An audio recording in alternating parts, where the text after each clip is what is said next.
Hey everyone, welcome to this week's devlog on my action-adventure game, Milo, Tale of the Elder Seed. In this video, I wanted to begin by adding another character. I got a few sketched out, but I'm giving myself personal deadlines to continue moving things forward, so the others will just have to wait. This lady here, maybe I'll call her Zola. She's a mid to elderly aged woman who helped raise Milo on this small forest village, and I believe that she manages the village garden. I'm keeping these characters fairly generic for the time being because I want to get everything laid out first and add detail later. All I need to know about this woman is that she gives our player the info he needs on his journey. I'm not sure she will be walking or be a stationary character, but I'm creating her arms and legs to be able to animate later if I need to, just in case.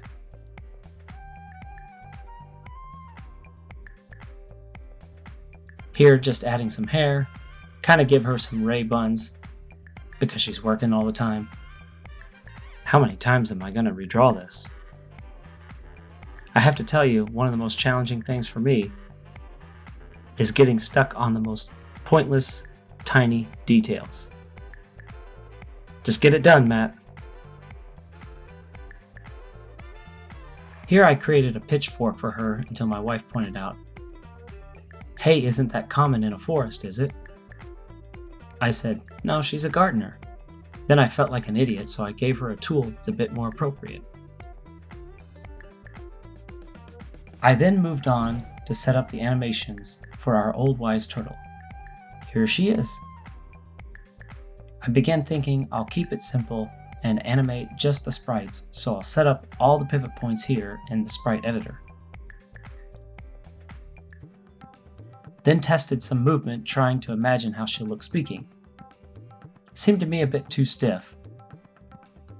After moving her head around a bit, I knew I just wanted more control over the neck and jaw. So I dove back into the sprite editor to the skinning editor and added bones to the shell as a root bone, and then onto the neck, head, and jaw. I'm still getting used to Unity's 2D rigging setup here, so I created geometry onto the sprites. Yep, everything looks good. There, that's what I wanted.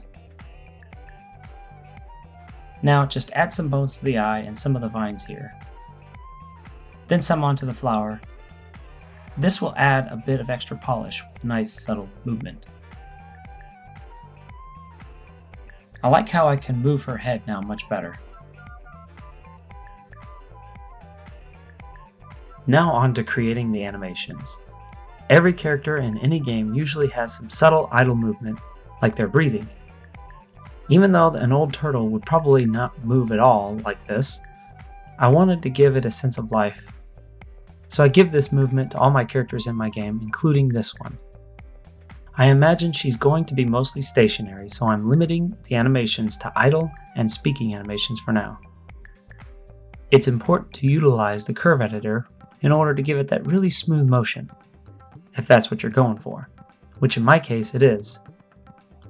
Let's jump ahead and see what the talking animation looks like. Yeah, I like that. It doesn't have to be perfect, as long as it appears she's communicating with our player, while keeping the movements simple and loopable. I wanted to give her a little bit more of an organic feel, so I alternated her shifting feet back and forth as if she's distributing her weight. I like that. Looks good enough for me. Finally, I did a little work on our Blacksmith NPC. We're calling him Hugin for the time being. He's not really going to move much, so I'm going to keep his animation simple. Right here, I was trying to get him the right size by adjusting the pixels per unit, so I kept importing the object over and over here. I know I wasn't doing this the right way, but eventually I got it. Again, just like the turtle, I'm thinking of just animating pivot points at first, but eventually I build a rig on him. Here's something that bothers me. Why, when I import these PSB files, do the child game objects float way above the parent here? If you have any ideas, please let me know in the comments. I realize here I made a mistake in making his hand and hammer the same sprite. So I went back to Photoshop and added the hammer to a new file where I plan on storing any miscellaneous objects. Actually, it probably wouldn't need to be separate, but it works either way. So like I said, I went ahead and built a rig for the Blacksmith. It really helps to have his torso bend, as well as making him super flexible, so I can make him dance like an idiot like you saw in the intro. This was, of course, my highest priority. Anyway, this is as far as I got this week, so I'll end it here with Hugin and his oversized hammer. Hugin smash! Thanks for watching, everyone. Like and subscribe if you want to see more. See ya.